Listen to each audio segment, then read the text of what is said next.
The last time a person visited the Moon was in December 1972, during NASA's Apollo 17 mission. Over the decades, NASA planned to send people back to the Moon, but has yet to succeed.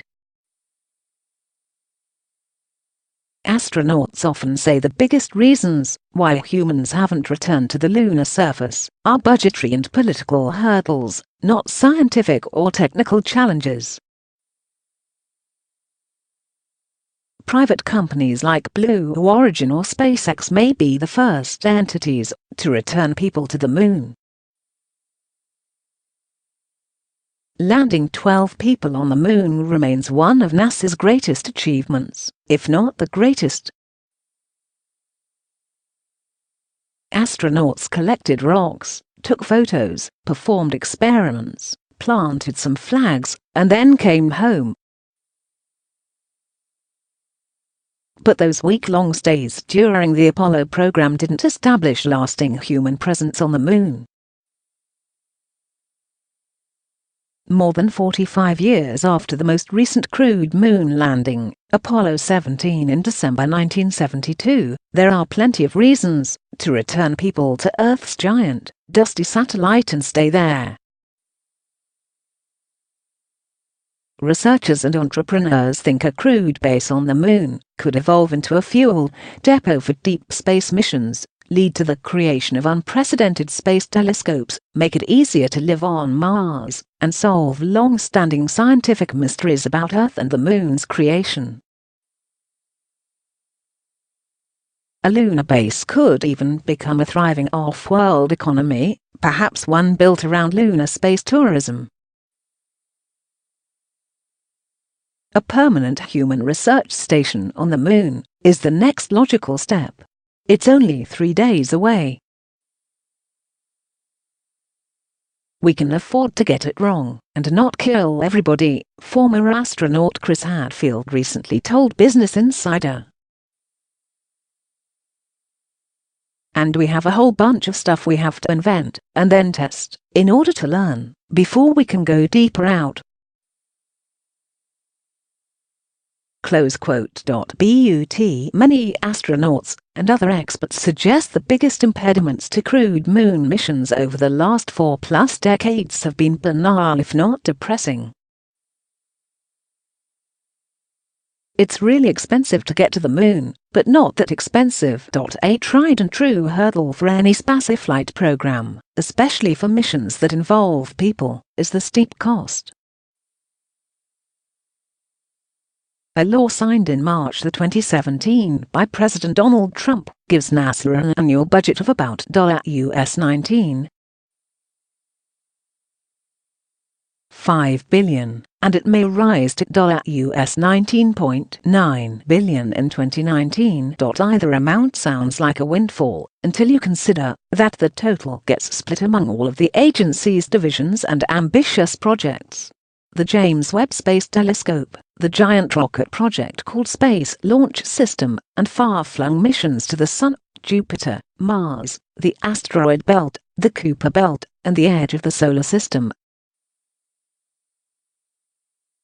By contrast, the US military gets a budget of about $600 billion per year. One project within that budget, the modernization and now expansion of America's nuclear arsenal, may even cost as much as $1.7 trillion over 30 years. Right parenthesis. Plus, NASA's budget is somewhat small relative to its past. NASA's portion of the federal budget peaked at 4% in 1965. For the past 40 years it has remained below 1%, and for the last 15 years it has been driving toward 0%. 4% of the federal budget, Apollo 7 astronaut Walter Cunningham said during a 2015 congressional testimony. Trump's budget calls for a return to the Moon, and then later an orbital visit to Mars. But given the ballooning costs and snowballing delays related to NASA's SLS rocket program, there may not be enough funding to make it to either destination, even if the International Space Station gets defunded early. A 2005 report by NASA estimated that returning to the Moon would cost about $104 billion, which is $133 billion today, with inflation, over about 13 years. The Apollo program cost about $120 billion in today's dollars. Manned exploration is the most expensive space venture, and, consequently, the most difficult for which to obtain political support, Cunningham said during his testimony, according to Scientific American. Unless the country, which is Congress here, decided to put more money in it, this is just talk that we're doing here.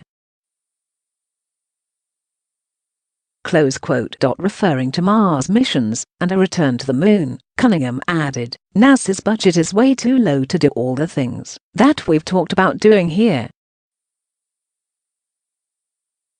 Close quote. The problem with President's Trump administration's immediate goal is to get astronauts to the vicinity of the Moon sometime in 2023.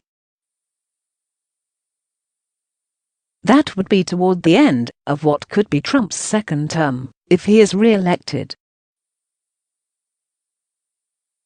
And therein lies another major problem: partisan political whiplash. Why would you believe what any president said about a prediction of something that was going to happen 2 administrations in the future?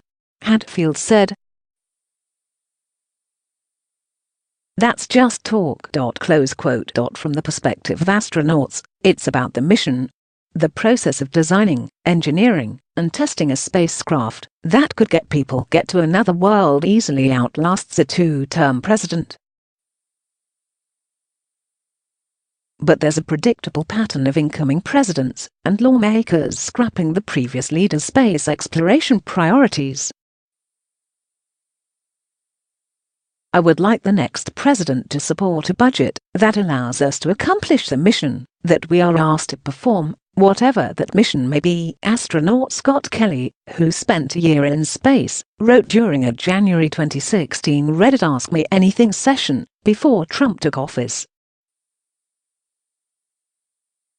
But presidents and Congress don't seem to care about staying the course. In 2004, for example, the Bush administration tasked NASA with coming up with a way to replace the Space Shuttle, which was due to retire, and also return to the Moon.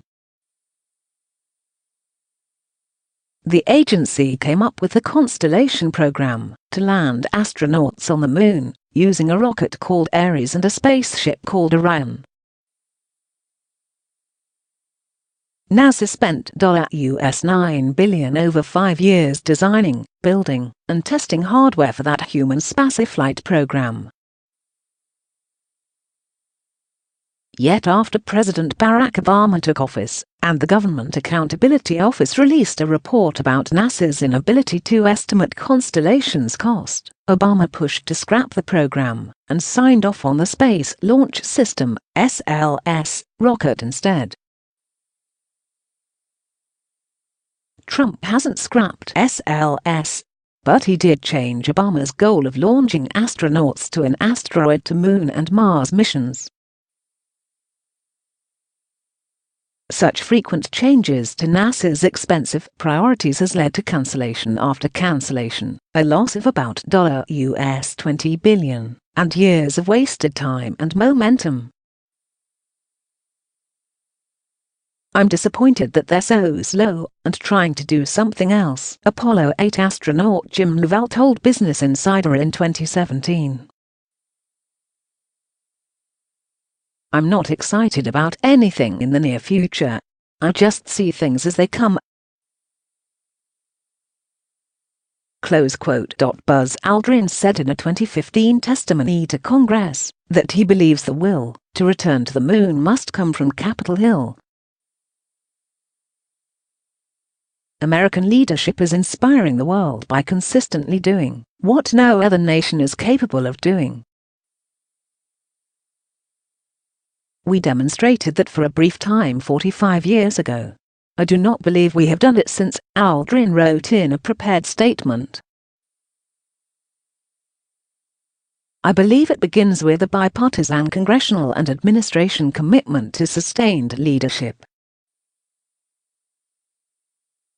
Close quote. The real driving force behind that government commitment to return to the moon is the will of the American people, who vote for politicians and help shape their policy priorities. But public interest in lunar exploration has always been lukewarm. Even at the height of the Apollo program, after Neil Armstrong and Buzz Aldrin stepped onto the lunar surface, only 53% of Americans thought the program was worth the cost.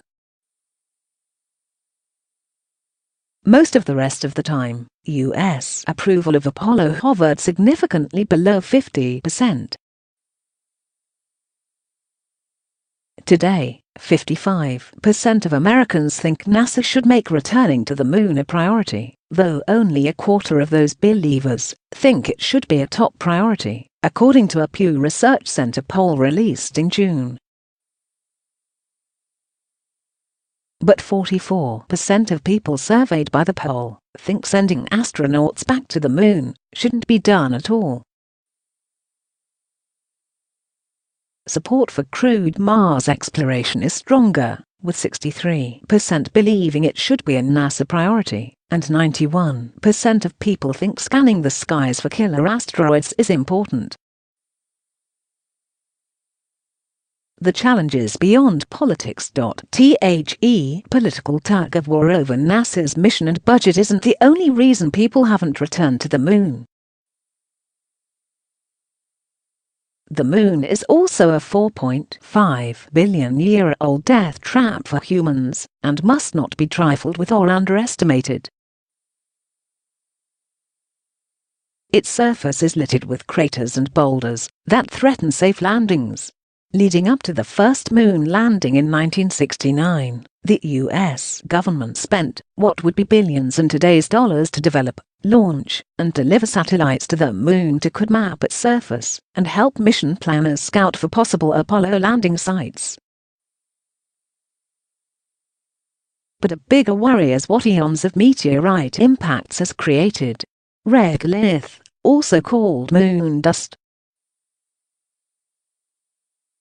Madhu Thangavelu, an aeronautical engineer at the University of Southern California, wrote in 2014 that the moon is covered in a fine, talc-like top layer of lunar dust, several inches deep in some regions, which is electrostatically charged through interaction with the solar wind, and is very abrasive and clingy, fouling up space suits, vehicles and systems very quickly. Close quote. Peggy Whitson, an astronaut who lived in space for a total of 665 days, recently told Business Insider that the Apollo missions had a lot of problems with dust. Close quote. If we're going to spend long durations and build permanent habitats, we have to figure out how to handle that, Whitson said. There's also a problem with sunlight. For 14.75 days at a time, the lunar surface is a boiling hellscape that is exposed directly to the sun's harsh rays. The moon has no protective atmosphere. The next 14.75 days are in total darkness, making the moon's surface one of the coldest places in the universe. A small nuclear reactor being developed by NASA, called Killer Power, could supply astronauts with electricity during weeks-long lunar nights, and would be useful on other worlds, including Mars. There is not a more environmentally unforgiving or harsher place to live than the moon, Thangavelu wrote. And yet, since it is so close to the Earth, there is not a better place to learn how to live away from planet Earth. NASA has designed dust and sun-resistant spacesuits and rovers, though it's uncertain if that equipment is anywhere near ready to launch, as some of it was part of the now-cancelled Constellation program. A generation of billionaire space nuts may get there. A suite of moon-capable rockets is on the horizon. There's this generation of billionaires who are space nuts, which is great, astronaut Jeffrey Hoffman told journalists during a roundtable earlier this year. The innovation that's been going on over the last 10 years in spaceflight never would have happened if it was just NASA and Boeing and Lockheed. Because there was no motivation to reduce the cost or change the way we do it. Hoffman is referring to the work by Elon Musk and his rocket company, SpaceX, as well as that of Jeff Bezos, who runs a secretive aerospace company called Blue Origin. There's no question, if we're going to go farther, especially if we're going to go farther than the moon, we need new transportation, Hoffman added. Right now we're still in the horse and buggy days of spaceflight. Many astronauts' desire to return to the moon fits into Bezos' long-term vision. Bezos has floated a plan around Washington to start building the first moon base using Blue Origin's upcoming New Glenn rocket system. In April, he said, "We will move all heavy industry off of Earth, and Earth will be zoned residential and light industry." Musk has also spoken at length about how SpaceX's in development Big Falcon rocket could pave the way for affordable, regular lunar visits. SpaceX might even visit the moon before NASA or Blue Origin. The company's new Falcon Heavy rocket is capable of launching a small Crew Dragon space capsule past the moon and back to Earth, and Musk has said 2 private citizens have already paid a large deposit to go on the voyage. "My dream would be that, someday, the moon would become part of the economic sphere of the Earth, just like geostationary orbit and low Earth orbit," Hoffman said. Space out as far as geostationary orbit is part of our everyday economy. Someday I think the moon will be, and that's something to work for. Astronauts don't doubt we'll get back to the moon and onto Mars. It's just a matter of when. "I guess eventually, things will come to pass where they will go back to the moon and eventually go to Mars. Probably not in my lifetime," Lovell said. "Hopefully they will be successful." Correction. A previous version of this story used an incorrect number of moonwalkers. During NASA's Apollo program, 12 people landed on the moon, not 14 people. "We regret this astronomical error,"